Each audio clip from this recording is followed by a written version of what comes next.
being involved in helping entrepreneurs sell their companies. It's generally the largest and the most emotional transaction that someone will ever have. The feeling of sharing celebration dinners with our clients that we've worked for a year with, 15 months, whatever it takes to get the job done, and have a celebration dinner with them a few weeks after the closing, and you see them and they look an inch and a half taller as the money now is in their bank account, the pressure of the transactions behind them, and they can truly look forward to the next chapter in their lives. It's just a very special feeling that supersedes money.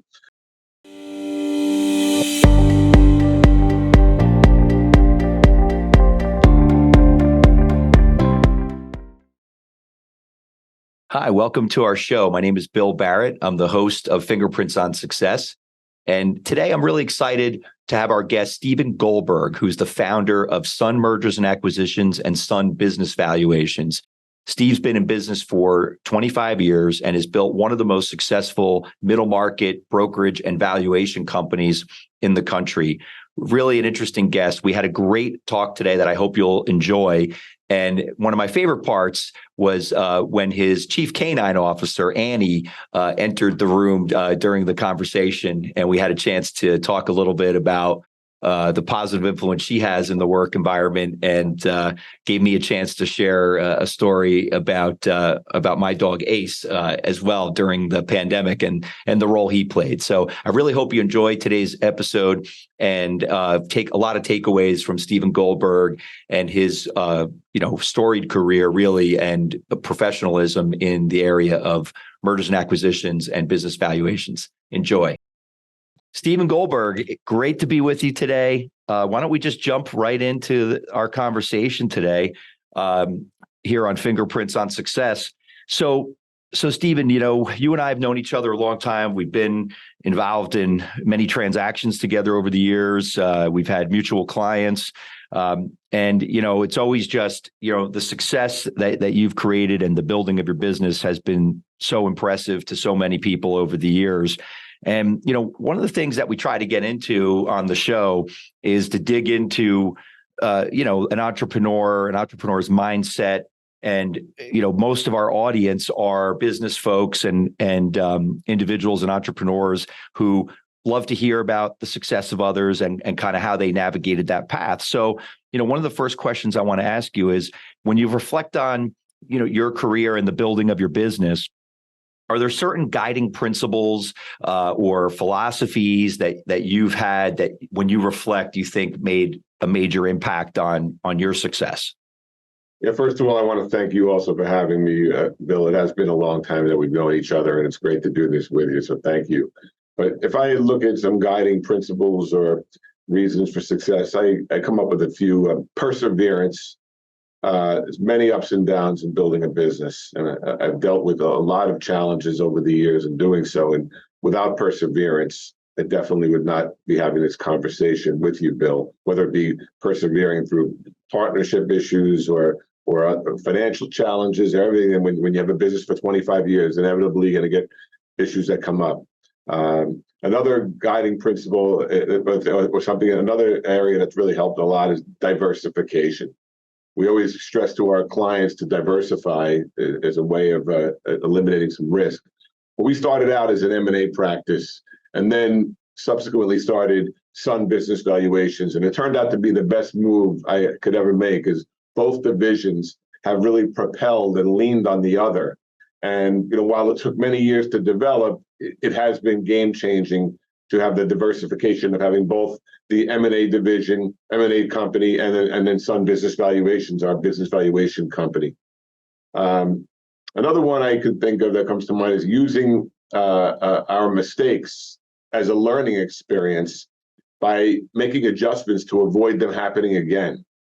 Problems are going to arise always, and I believe these problems could be our best teacher, as because we could just set up processes to really figure out how to avoid these problems from happening again. So those are the things that come to mind. So you alluded to challenges and perseverance and challenges. Share with us, because I think it's always great if you can illustrate when you think back on pitfalls, that if you were looking back and advising yourself now, right? You're advising the younger Stephen Goldberg on pitfalls to watch out for, or issues that you had to persevere through that maybe you could save them the trouble of. What are, a couple of examples maybe of things that immediately pop into your mind? I think the one that comes to mind the most is really, don't try to be everything to everybody. And I guess the best way I can share that is by example. We're in the field of selling companies and at the same time also providing business valuation services to entirely different entities. And a natural adjunct to both of those would be to provide consulting services to help people build and enhance the value of their companies. And people have asked us about that. While it makes sense, and it is true that we could have developed this, it clearly would have spread us too thin and would have taken away from our ability to excel in our core competencies, which are M&A and business valuation. So my strong advice is to try not to be everything to everybody. Stay laser focused on what you do best, and that's really helped us quite a bit. Yeah, the old stay in your lane kind of thing, and it's interesting. I can very much relate to that because even in the profession of law, especially as time has evolved, the law has become more and more specialized, right? So, if you happen to be a corporate and business lawyer or an M&A lawyer, to use the most obvious example, are you really a real estate lawyer? Should you handle a matrimonial case? I don't think so. Makes sense. And that was common practice years ago, to be a kind of a jack of all trades and be able to handle a lot of things. But I totally understand what you're saying in terms of. It takes discipline. It takes discipline to really be able to stay, like you said, stay in your lane is a great way to describe it. Yeah. Well, especially because you want to help people, right? At the end of the day, you want to help people. And when you feel like you have the knowledge or you have value to add, your inclination is to jump in and try to add it. But sometimes maybe bringing the right person to bear will get someone a better result. So I think Absolutely. that's great advice for people.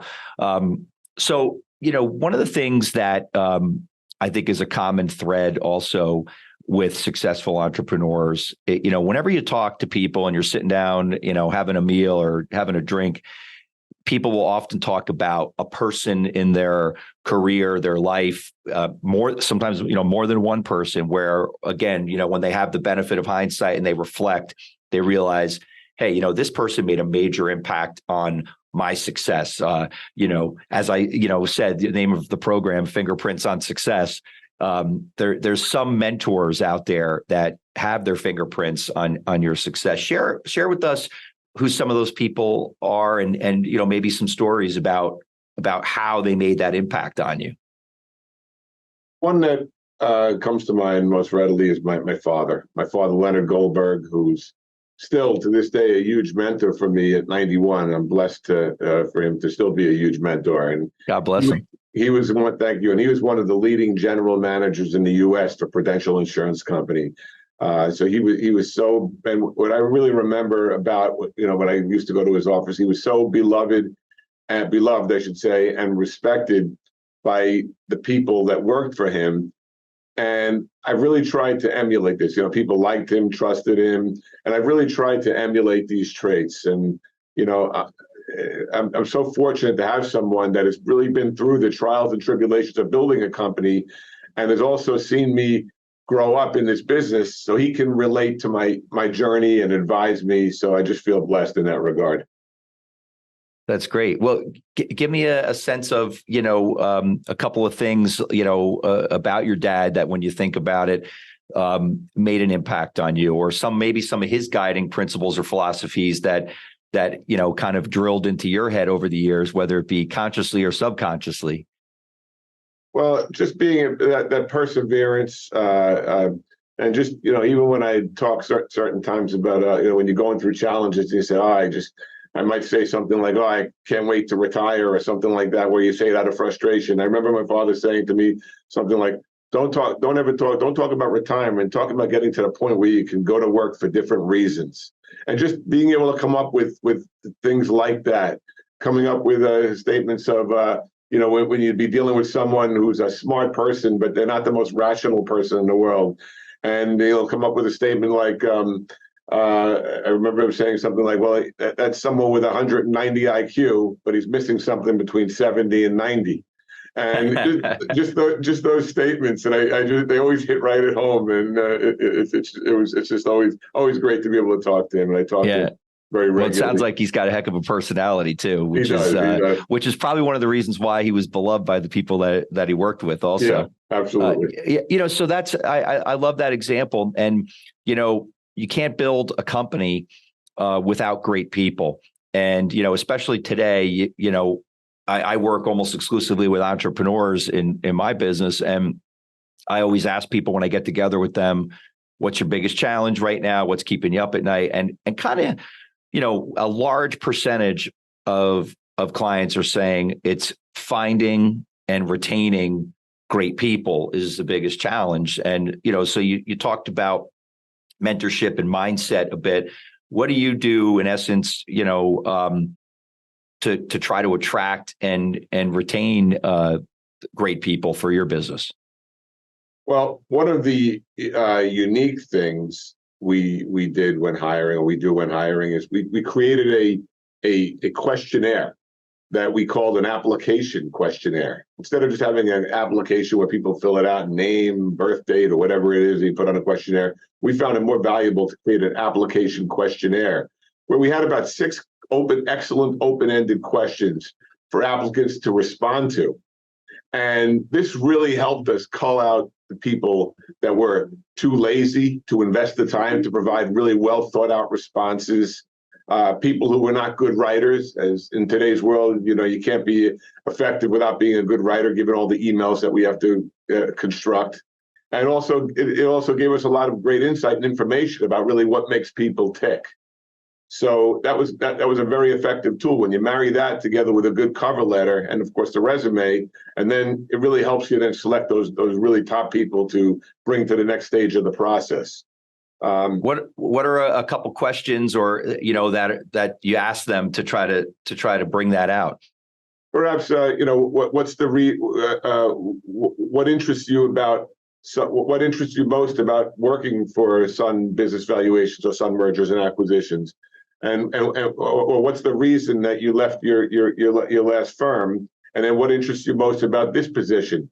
So things like that were very open-ended questions, where it forces them to really give well thought out responses. There's some people they'll respond. They will respond, but they'll do it with one sentence, where you see others very well thought out and written beautifully. And you can tell it's a great, great tool. If you remind me offline, I'd be happy to send you one of our, a questionnaire, application questionnaire that we've used in recently. Sure. Yeah, I'm sure some of the listeners would love to see it too. It's interesting. One of the things I picked up many things from Dan Sullivan, the strategic coach. And I know that you've done some programs with Dan as well.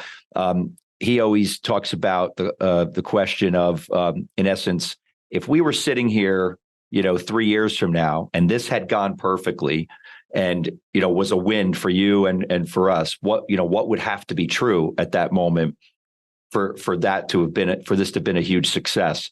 And I found that question, obviously he's, presented that for years to many entrepreneurs, right. but it does flush out whether an employee or a prospective employee has vision. Do they have really the ability? They have the ability to have vision for what success in this position is. And sometimes, you'll ask that question and someone will just stare at you with a blank stare, or even make a ridiculous answer like, well, if I'm still working here and employed, I guess it would have been successful. And there's zero vision whatsoever. And you say, ooh, I don't know if this is somebody I want to hire. But right. When they get excited about the question and they start going into a vision of what that looks like to them.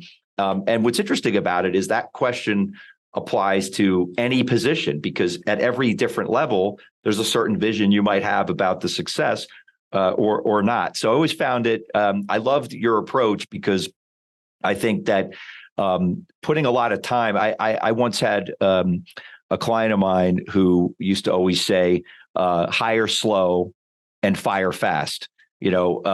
And his point was to put a lot of time and energy into the hiring process and really try to get the best people and put a lot of time into that.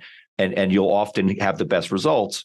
But on the flip side, when you've made a bad choice and it's really, and early on it's a bad choice, it never gets better.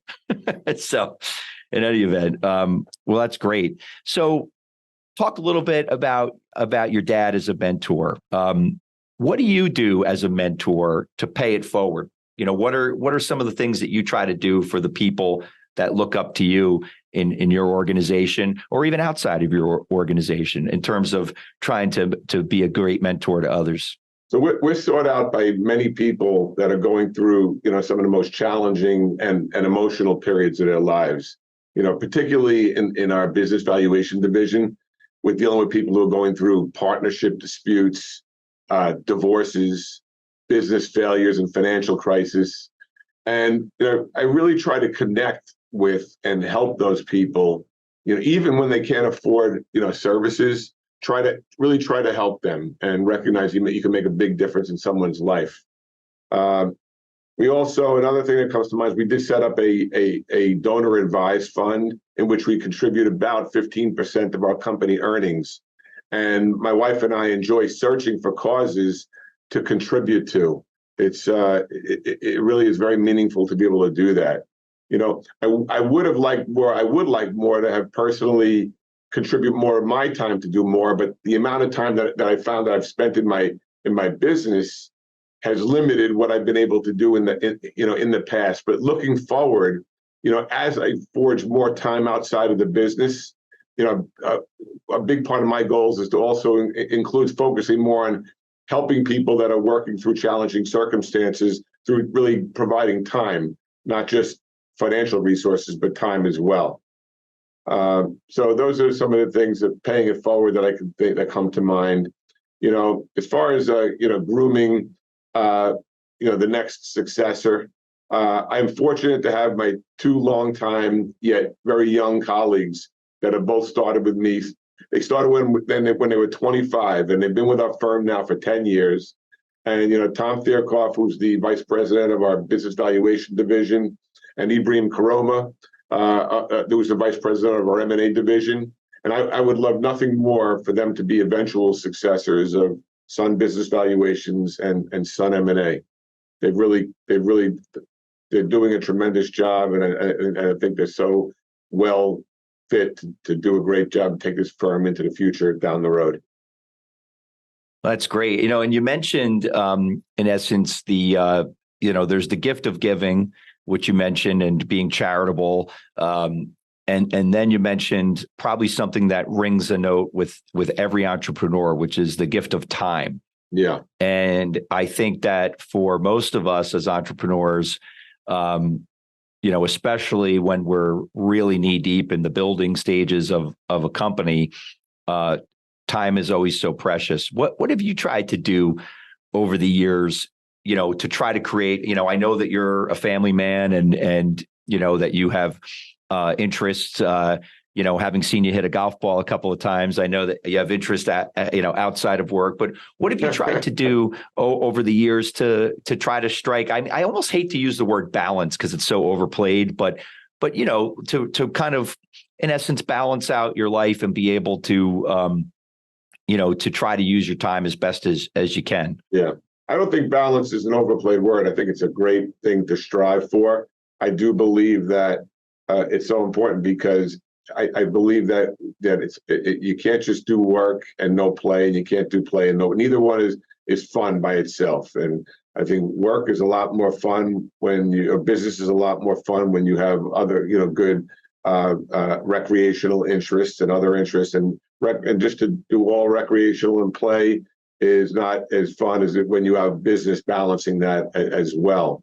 So look, in my earlier years, I tried to get up early in the morning, start early, so I could balance other things in there. If I want to go out and use golf, for example, if I want to go out and play at 2 o'clock, but 2:30, but not interfere with the business, I would get in 6:30 in the morning, get started then. So, but now, I'm trying to, as I get more experienced, older, and in a different position, I'm really delegating a lot more, knowing that I have great people, hiring really good people, retaining good people, and knowing that I have good people that where the business will continue to thrive. And because the last thing I want to do is feel like I'm taking time off and it's hurting the business. So if you can do both, where you take the time off and the business is still doing well, it's a great feeling.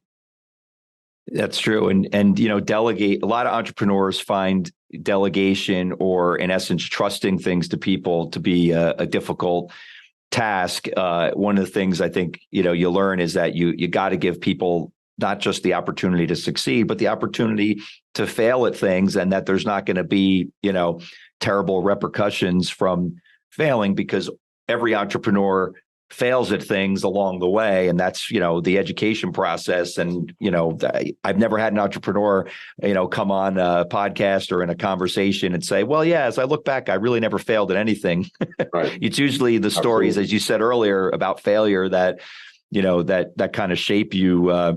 It's funny you say that, Bill, forward. because not to interrupt, but it's funny you say that, because when I look back to see what were the most influential things that happened to shape my career, my business, and I can always point to negative things that actually happened, and that really created the incentive to make certain changes, to make sure that's not going to happen again. And that's really what drove a lot of success going forward, is really being able to take those negatives and persevere and move forward and look to make things a lot better. So I have to ask this question. I see in the background you have a four-legged friend. What's his or her name? Well, her name is Annie, and she's a very key person within our organization. She's our CCO, our chief canine officer, and she's excellent for office culture. And I'll tell you, we love having her. Originally, we had 2 dogs, and one dog passed away. This is a couple of dogs ago, and so the other one was lonely, and we wanted to bring the other one into the office, and it was just such a great cultural fit with our office. So now, when we got Annie, right away we groomed her to be the CCO, and she's done a great job. That's right, and her salary is a lot better than most CCOs, so that's great. But if you look on our website, she's on our website. We have to get her an email, though. I'm sure if we got her an email, she'd get some emails, because people do comment about it. Well, I can relate. During the pandemic, when we were doing a lot of things, of course, meetings and by Zoom, and we were doing nightly partner meetings by Zoom. I have my dog Ace would be scratching at the door in my office in my house, trying to get in, and I'm trying to talk and concentrate, and I'd hear all the noise in the background. So finally, I just submitted. I opened the door, and Ace became basically part of the nightly conversation, sitting on my lap while I'm talking to my partners about, the day's business. So it's kind of one of the things etched in my mind during the pandemic. So, I think that's great. And so let's talk a little bit about, I love to ask this question, which is, for the most part, almost exclusively, everybody who comes on this program has reached a very high level of success in their career, building their company and their business. And, financially, they've reached, terrific levels of success, as well as in every other aspect. So the question I love to ask is the why question, right?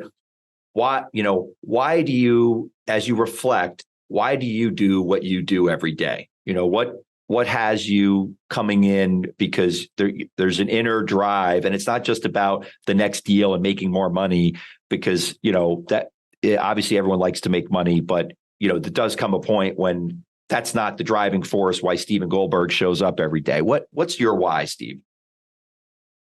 I tell you, I feel very fortunate to be in the business I am. And if I look particularly at for example, in the M&A business, being involved in helping entrepreneurs sell their companies. It's generally the largest and the most emotional transaction that someone will ever have. The feeling of sharing celebration dinners with our clients that we've worked for a year with, 15 months, whatever it takes to get the job done, and have a celebration dinner with them a few weeks after the closing, and you see them, and they look an inch and a half taller as the money now is in their bank account, the pressure of the transactions behind them, and they can truly look forward to the next chapter in their lives. It's just a very special feeling that supersedes money. With Sun Business Valuations, as I mentioned before, it's very gratifying to help people get to the other side of things like partnership disputes, divorces, and other major life events. So these things are really gratifying. I appreciate the question. Yeah. And I know that, in addition, because of all your years of expertise, I know that you also actually sometimes, especially through the valuation side, based on your experience, you have to testify sometimes in court to substantiate or dispute business values and so forth. What's that like? I think maybe a weird question for a lawyer to ask, but what's your experience with having to testify? Like, what is that? Do you get nervous? Is it something that you like doing? I mean, tell me a little bit about like what, first couple of times you had to literally sit in front of a court or a jury and be questioned. What's that experience like? You can never like being grilled. I mean, it's not easy being grilled, and but I think it is something that I feel good that we do provide those services to back up our work, to our clients, and we are asked many times to do it. I did it a lot in the earlier part of my career. Now, Tom Thierkoff, who I mentioned earlier, does most of the testifying. But to me, it's really a matter of being as prepared as you can, communicating with counsel, and just then being prepared to put yourself in the best chance for success on behalf of your client. Yeah, I it's funny. I'm not a litigator, although I have many partners who are.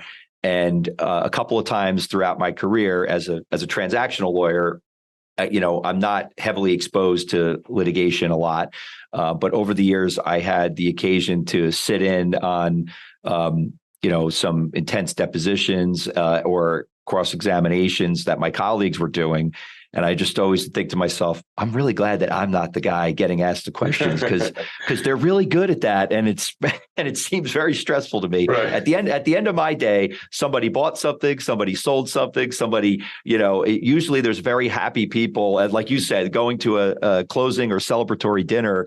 So, knowing that you do both sides of it, and have over the years I just figured I'd ask you that question. So one of the memories I have in testifying that really shocked me, and I'd be curious to know if this is legal, but I guess it is. I left the room, and I left papers in a folder or in a briefcase on my desk, and actually the other attorney, she actually rummaged through my folder looking for documents, and it just seemed like it was illegal, but apparently it wasn't. That she was able to rummage because I left it there. That she was able to go through my notes or whatever, and nothing ended up coming of it. But it was kind of shocking that someone did that. So you just brought up a memory that I wanted to share with you. Right.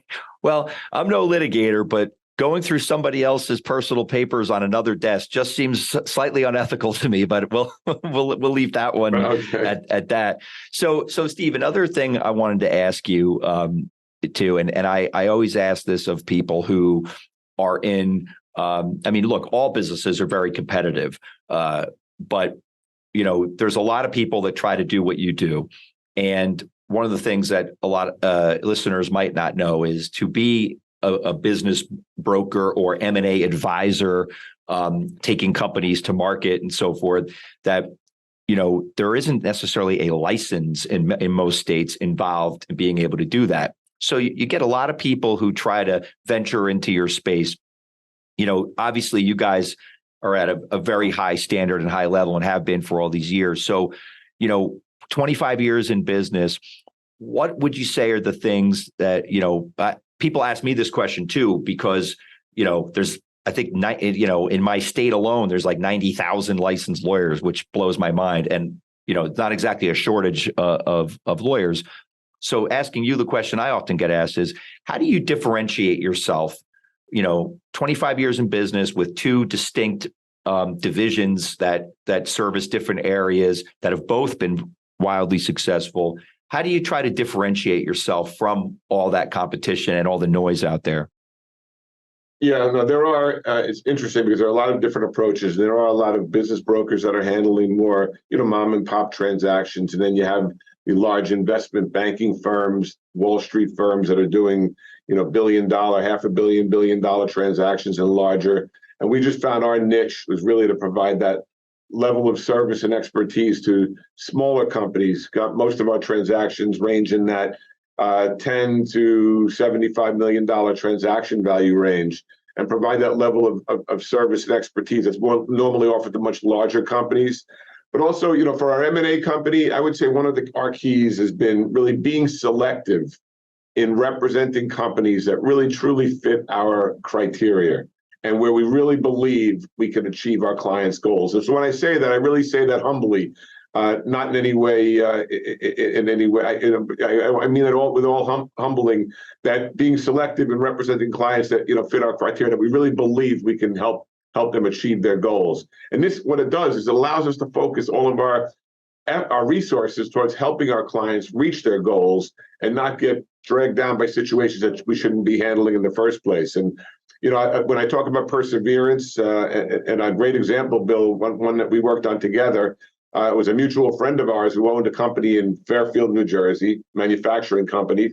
And, between a few failed transactions and then, of course, a couple of years of COVID, it took about 4 years to make it happen. But we persevered. We closed the transaction together. And as you know, he's thrilled with the result and is thoroughly enjoying the next chapter, of his life. I don't know. I'll just stop there before I talk about the valuation business, because again, I know he was a very good friend of yours as well.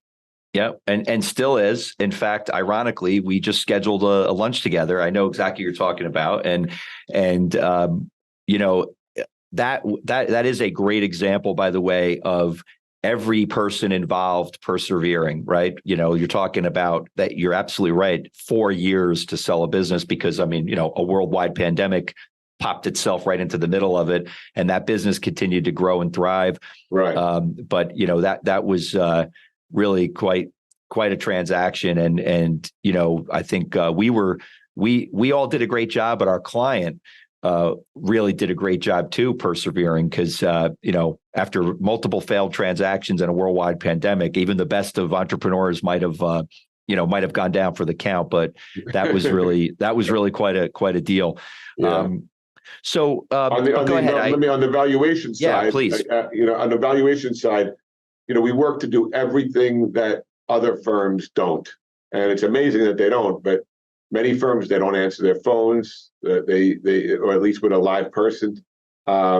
We always answer our phones. We have immediate turnaround of proposals, stellar follow up. Because a lot of times, people aren't ready right then, but we're always following up very professionally. And we also have, in my opinion, industry-leading turnaround times, because most people, it's very time sensitive. We do hundreds of valuations per year, and there are inevitably going to be issues that arise. And as I mentioned before, we as a firm, we use those setbacks to improve our processes, to avoid repeating those issues going forward. I think those are great principles that any entrepreneur could sink their teeth into for sure. And and never underestimate, right, the value of speed, because in the client's moment, whatever they've got going on, whether it's a legal matter, they're selling a business, they need a valuation, and they don't do valuations for the fun of it. They're doing it for some important or serious need. I always tell people that, doing things promptly and elegantly for clients is, right away differentiates yourself from a lot of competition just by having those two factors at play. So Stephen, I like to kind of,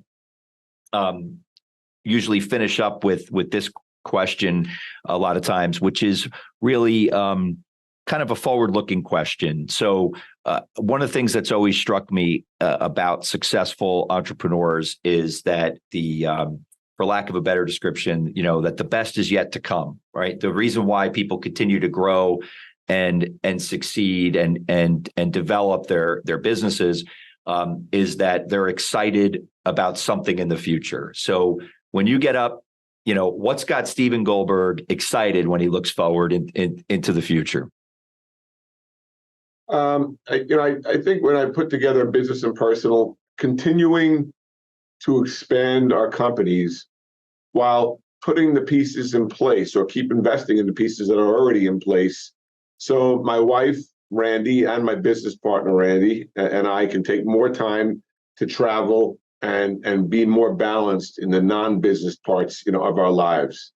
And like I said, this is only done through being fortunate enough to attract and develop great people, which we have a great team that have a winning mindset, to drive, our firm towards continued growth.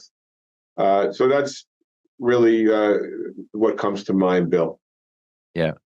Well, so, in essence, Randy, of course, is, but, your partner in business and partner in life for all these years. So, and that's a blessing in and of itself. Actually, the last 10. She used to work for Goldman Sachs for a while, took some time off when the kids were younger.